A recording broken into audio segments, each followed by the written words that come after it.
Line కాబట్టి మన బాలశౌరి గారు గాజు గ్లాసు గుర్తు మీద ఆయనే మాట్లాడగలరు. ఇవన్నీ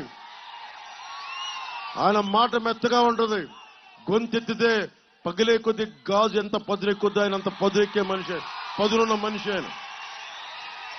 రానున్న భవిష్యత్తు కాలం వాళ్ళకి ఎక్కడా సంపద సృష్టించటం అనేటువంటిది ఈ రాష్ట్ర ప్రభుత్వానికి తెలియదు. అమరావతిని నాశనం చేశారు.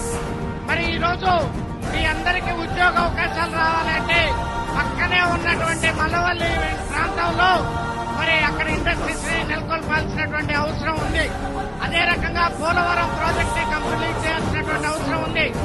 ఇలాంటి పనులు చేస్తే ఈ రాష్ట్ర ప్రభుత్వం సంపద సృష్టించినట్టయితే, కానీ భావి తరాల వాళ్ళని గుర్తు పెట్టుకోకుండా వాళ్ళ యొక్క స్వార్థం కోసం పనిచేసేటువంటి వైసీపీ ప్రభుత్వాన్ని మీరు గద్దెదించాలి అని చెప్పేసి సందర్భంగా మీ అందరూ కూడా మనవి చేస్తా ఉన్నాను. రైతాంగాన్ని గురించి ఆలోచించేటువంటి ప్రభుత్వం కాదు ఈ వైసీపీ ప్రభుత్వం అని